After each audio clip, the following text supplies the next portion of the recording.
बैलों को एक संग नथ लेगा, यानी इन पे विजय प्राप्त। देश के राजा, इनकी बेटी है लक्ष्मणा, लक्ष्मणा का हो जाएंगी, इनका विवाह अपने संग करूंगा। असुर बुद्धि है ना, राक्षसी बुद्धि।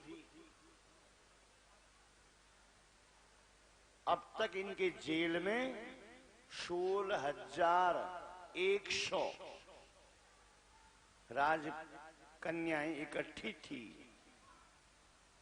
इन कन्याओं की इच्छा थी कि गोविंद आवे, हमारे बंधनों को दूर करें, अपना विवाह हम उनके संग करेंगे, अन्यथा हम इस जेल में मारी जाएंगी।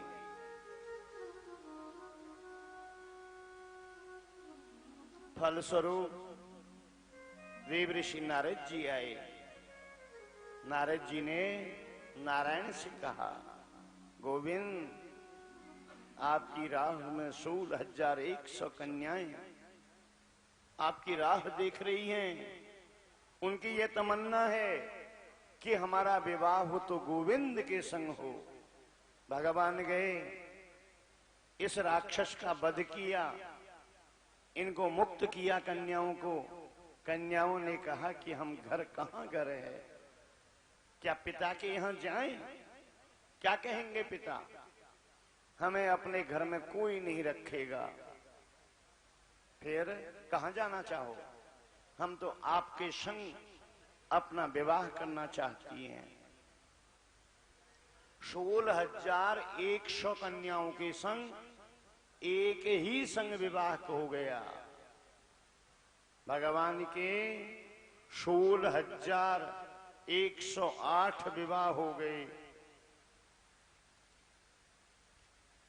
एक एक रानी से 10-10 बेटा,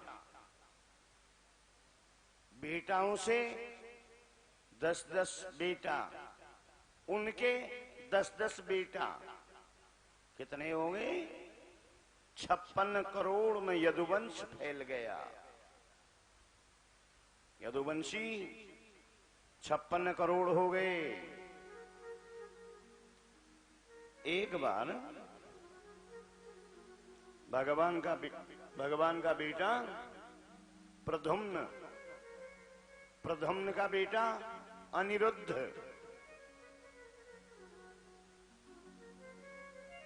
अनिरुद्ध का विवाह उषा के संग कैसे हुआ?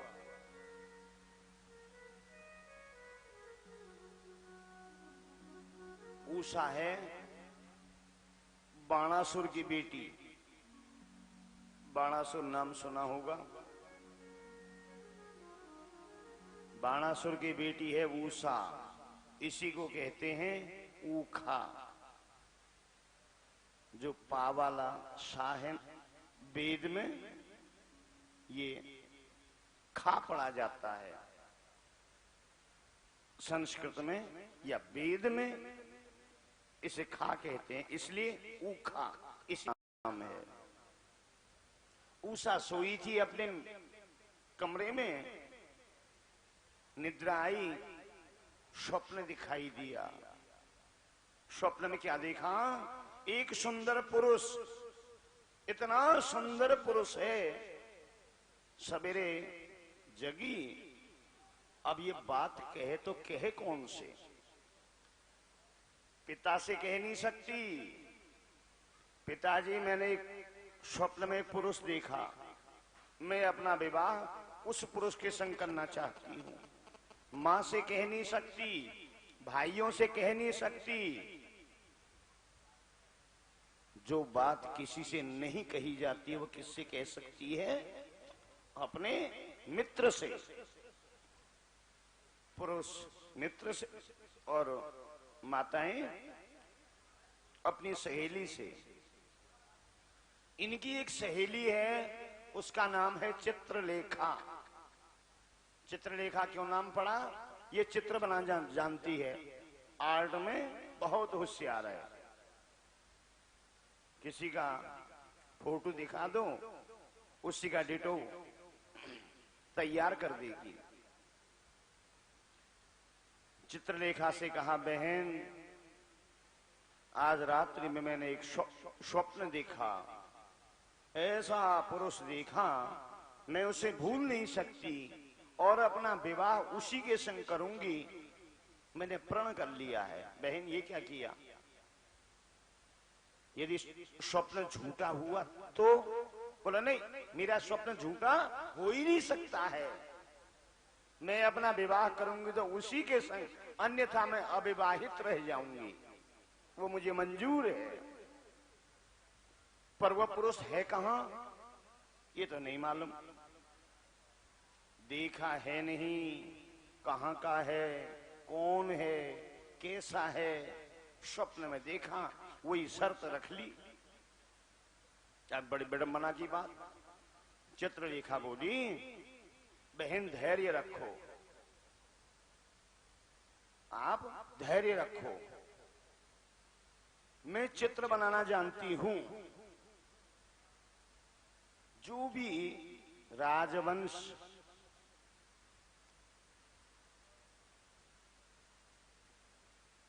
देव सिद्धचारण सबके चित्र में बना दूंगी, पहचान लेना।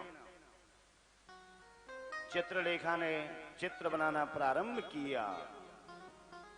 सबसे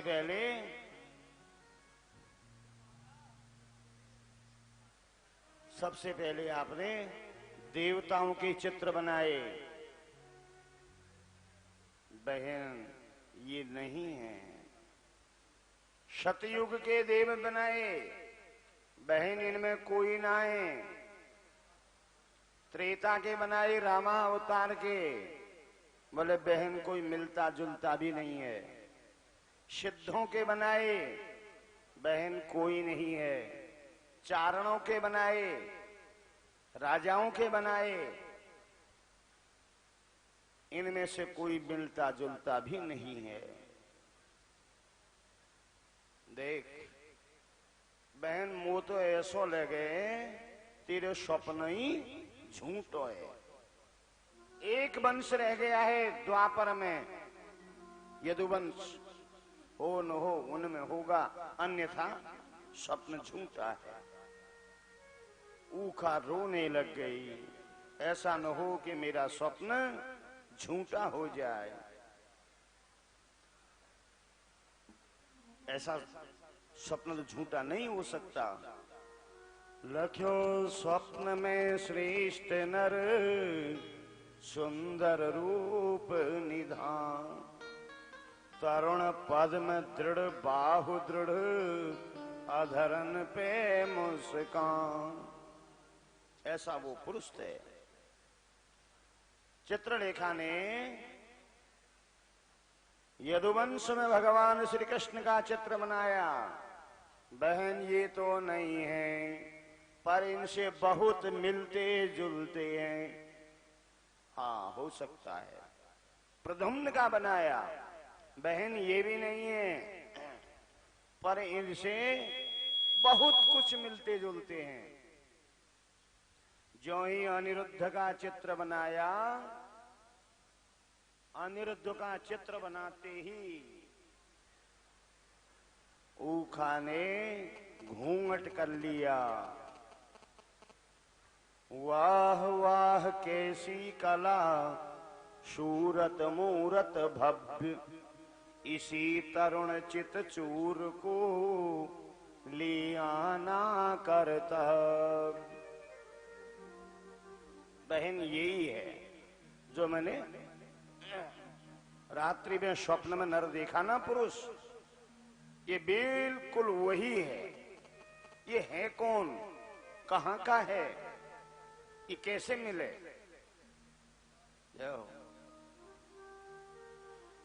ये तो भगवान श्री कृष्ण द्वारिका नाथ की नाती हैं, नाती हैं। सब पता बता दिया। ऊखा इस अनिरुद्ध को लेके अपने पिता के यहाँ महल में ले आई, अलग महल में। बाणासुर को भी नहीं मालूम। अब जब बाणासुर को मालूम चला, नारद जी ने जब बता दिया, बाणासुर ने अनिरुद्ध को जेल में बंद कर दिया। नारद जी ने बाणासुर से कहा, अरे बाणासुर, तुम्हारी बेटी के संग अनिरुद्ध रह रहा है महीनों से, ये बात ठीक नहीं है। विवाह हुआ नहीं, कुंवारी कन्या परपुरुष के संग रहे। बाणासुर ने जेल में बंद कर दिया। कई मास बीत गए। नारद जी का काम झगड़ा कराना। नारद जी गए द्वारिका। श्री कृष्ण से बोले, भगवान ये राज्य में लेके रहोगे या अपने परिवार कुटुंब के बारे में मालूम है? वो क्या बात है? तुम्हारा नाती है ना अनिरुद्ध, बाणासुर की जेल में बंद है। बाणासुर के जेल में? भगवान ने अपनी 12 यक्षणी सेना ली। बाणासुर ने अपनी यक्षणी सेना को लेके इनमें युद्ध होने लगा। सब सेना मारी गई। बाणासुर की बार बार अपनी सेना को और बुला के ले आवे। वो सेना मारी गई।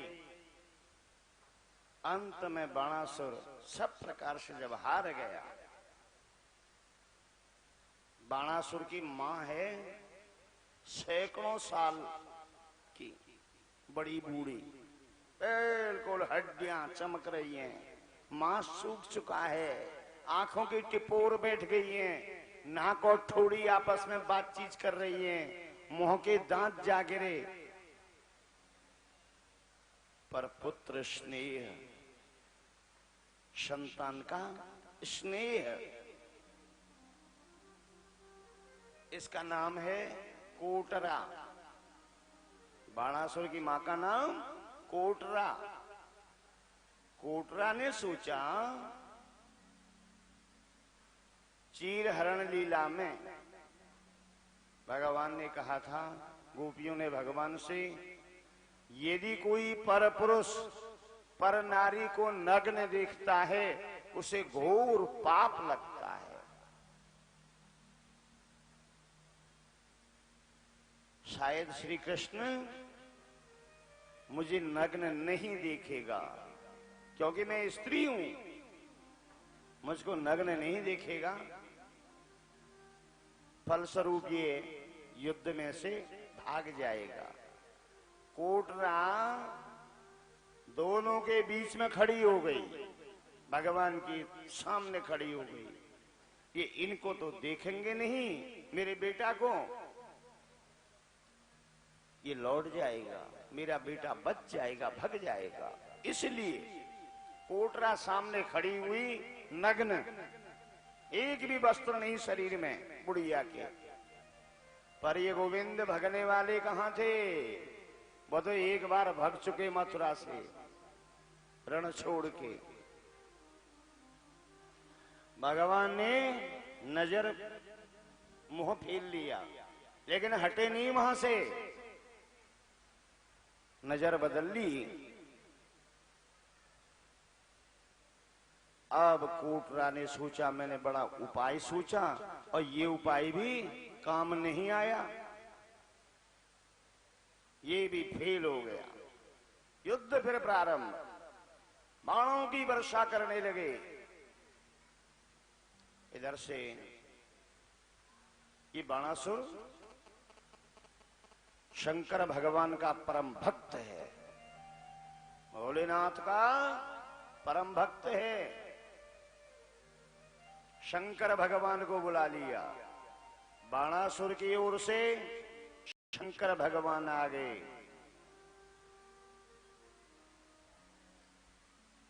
और इधर विष्णु तो है ही है, कृष्ण, क्योंकि साक्षात कृष्ण विष्णु हैं। इन्होंने विष्णु के स्वरूप को याद किया, विष्णु आ गए। एक तरफ से शंकर, एक तरफ से विष्णु। आज शंकर और विष्णु भगवान में युद्ध होगा।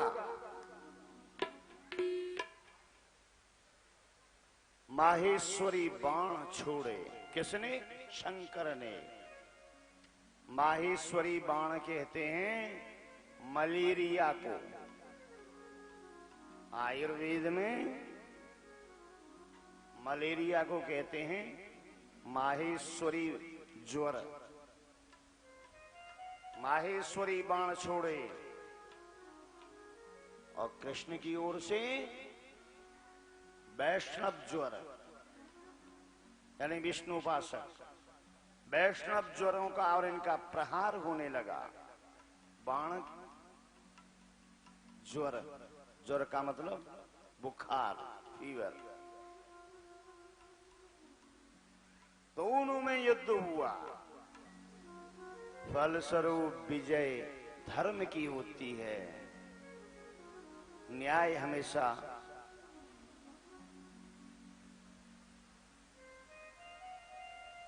न्याय पक्ष में ही विजय होती है।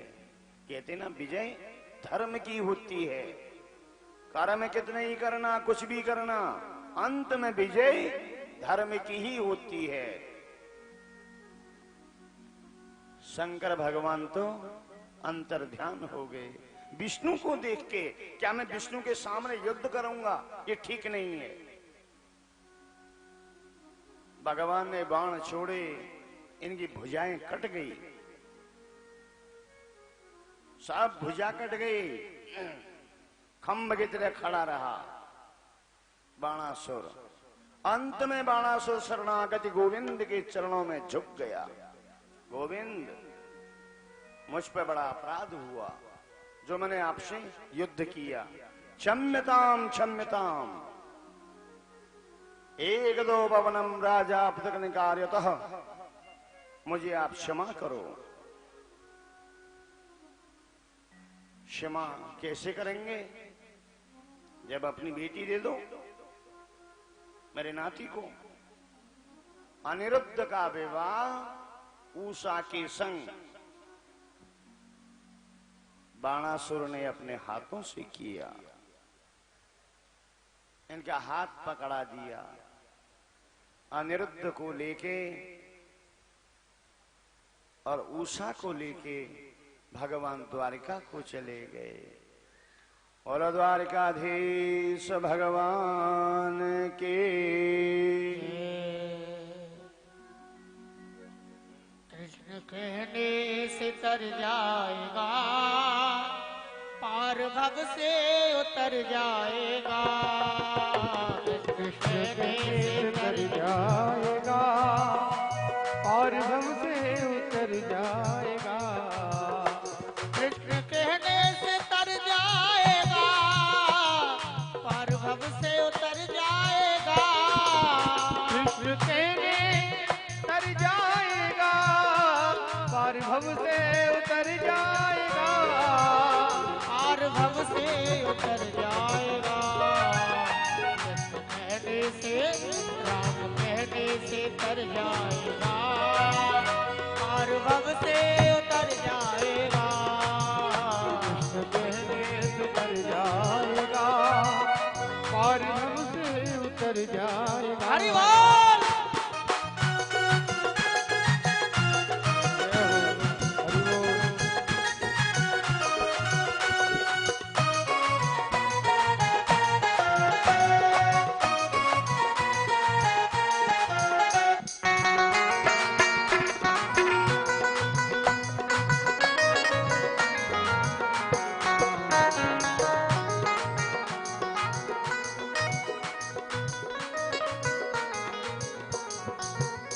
होगी घर घर में चर्चा तेरी, इस गली से गुजर जाएगा।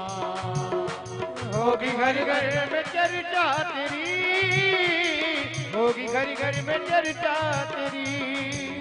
होगी घर घर में चर्चा तेरी, इस गली से गुजर जाएगा। होगी घर घर में चर्चा तेरी, इस गली से गुजर जाएगा। जिस गली से गुजर जाएगा, जिस गली से गुजर जाएगा, राम कहने से श्याम कहने से तर जाएगा, राम भव से उतर जाएगा, कहने से तर जाएगा, पार भव से उतर जाएगा। हरि बोल।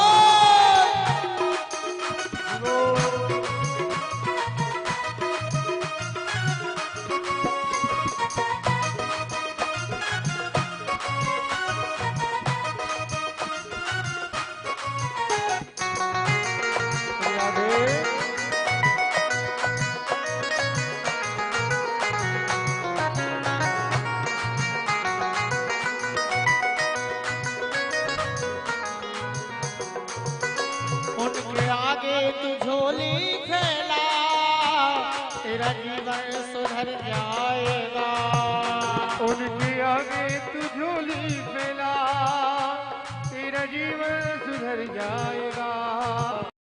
उनके आगे तू झोली फैला, ताता झोली को भर जाएगा, उनके आगे तू झोली फैला, दाता झोली को भर जाएगा, ताता झोली को भर जाएगा, दाता झोली को भर जाएगा।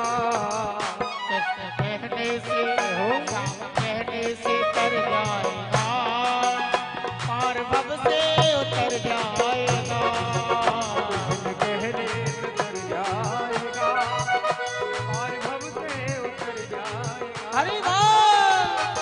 राधे राधे।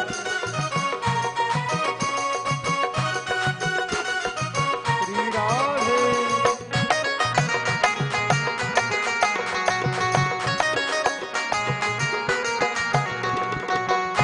जय हो, ताली सेवा करें।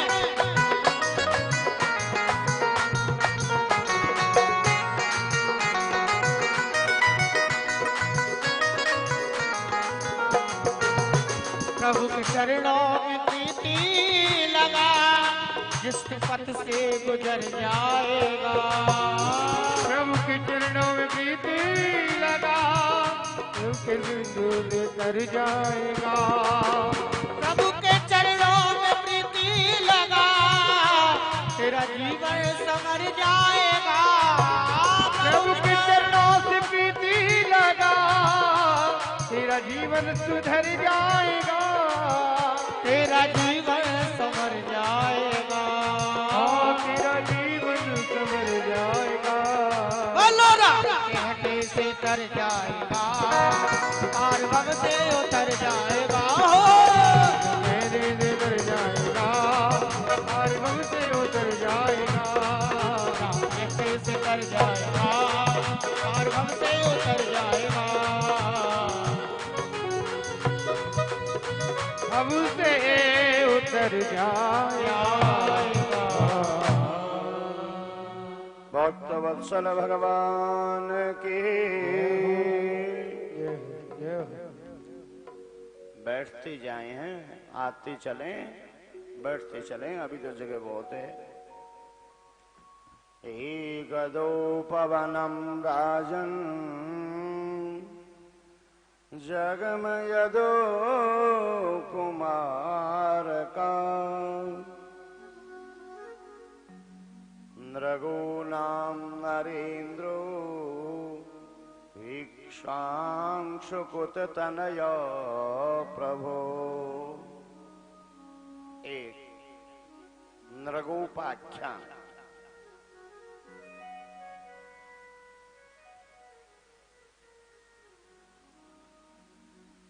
परीक्षित जी ने कहा, महाराज ये नृगोपाख्यान क्या है ये? इस कथा को मुझे विस्तार पूर्वक श्रवण कराओ। एक दो पवनम राजन, एक नृगोपाख राजा नृग है, इक्ष्वांशु वंश के राजा नृग। राजा नृग ने अपने जीवन में इतने गौदान किए, इतने गौदान किए, कितने गौदान किए, जितने आकाश से बरसात की बूंदें गिरती हैं। आकाश से बूंदें कितनी गिरती हैं? असंख्य। ना तो किसी ने आकाश बरसात की बूंदों को गिन सकता है, वो गिन तो नहीं सकता ना। और ना कोई राजा नृग के गौदान गिन सकता है। यानी असंख्य, बहुत सारे गौदान किए। सबसे बड़ा दान क्या है? गौदान। सबसे बड़ी सेवा गौ सेवा। पहले दिन मैंने आपको बताया था, सबसे बड़ी सेवा है। 33 कोटि देवता गौ में वास करते हैं। जिस घर में गौ पालन होता है उस घर में भूत प्रेत, नजर कुजर, जादू टोना, हारी बीमारी, ये सब दूर भाग जाती हैं। जहां गौ होती है, जो नंबर 1 की कमाई में से धन, नंबर 1 की आपकी कमाई है, उस कमाई में से गौ सेवा में यदि आपने धन खर्च किया, समझ लो ये धन आपके बैंक में जमा हो रहा है विद इंटरेस्ट। जब चाहो तब मिलेगा, जब आवश्यकता है तभी मिलेगा। कहीं धर्म पुण्य, भंडारे, असहाय की सेवा, दीन दुखी की सेवा, गरीब की सेवा, भूखे को भोजन, इनमें खर्च किया हुआ धन आपके बैंक में जमा है। जब तुम्हें दुख आएगा, कोई घड़ी खराब आ गई, उस समय जिस चीज की आवश्यकता है तुरंत उसी समय मिलेगा, देर नहीं लगेगी। इसलिए प्रेमियों, हमेशा धर्म करे, दान करे, असहाय दीन दुखी की सेवा रक्षा करे, जीव हत्या न करे, मांस का भक्षण न करे, शराब न पिए, कुमार्ग में न चले। नंबर 1 की कमाई में से यदि आपने धर्म किया है, वो 1000 गुना आपको मिलेगा। बैंक में ब्याज कितनी मिलती है? 1%, 2%। और यहां ब्याज कितना मिलेगी? 1000%। 1 रुपया दान किया है, 1000 रुपया मिलेगा। नहीं तो करके देखना। राजा नृग ने इतनी गौदान की अपने जीवन में। कोई ब्राह्मण देखा, पंडित जी दंडवत, आओ गौदान, गौ ले जाओ। पर यदि कभी जीवन में आप कोई चीज दान करो, वो वस्तु आपके घर में रह न जाए, उसे तुरंत दे दो। राजा नृग ने एक गौदान की। ब्राह्मण गौ लेके गए, अपने घर में गौ बांध दी। अनायास अचानक ये गैया खुल गई, रस्सी खुल गई। गैया चलते चलते सीधे अपने वहीं पहुंच गई, राजा नृग के यहाँ। राजा नृग ने गाय देखी, ये गाय को तो मैं दान कर चुका हूं, ये दोबारा गाय कहां से? मैं इसे क्या करूं? दान दी हुई वस्तु अपने घर में रख नहीं सकता, दोबारा मैं इसको दान दे नहीं सकता। दान दी हुई वस्तु दोबारा दान नहीं की जाती है।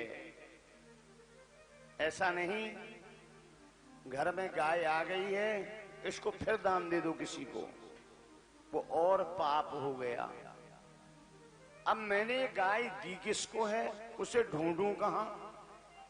एक गाय दान की होती, मुझे मालूम होता कि यह गाय मैंने अमुक व्यक्ति को दी है।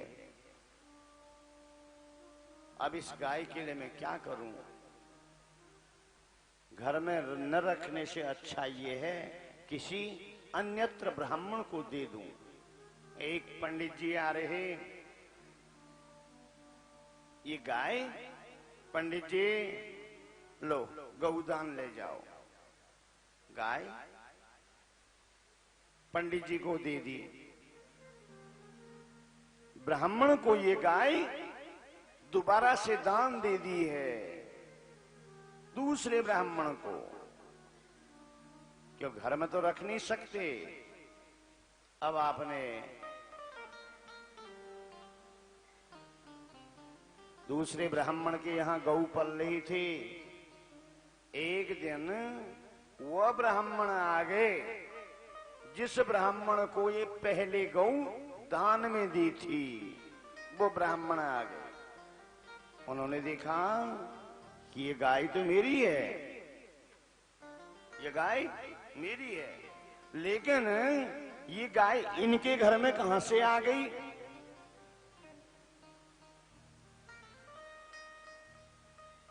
ब्राह्मण से कहा, पंडित जी ये गाय तो मेरी है ना?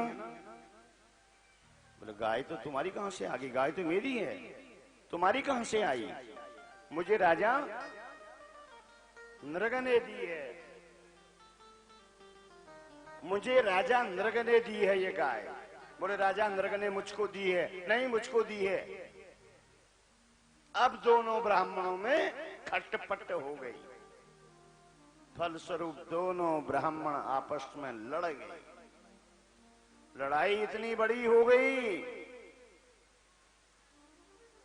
हथियार उठने लग गए, लाठी डंडा उठने लग गए। एक सज्जन कहीं से आ रहे थे, उन्होंने पूछा, क्यों भैया ब्राह्मणों आपस में क्यों लड़ रहे हो? अरे लड़ के आ रहे हैं, मेरी गाय है,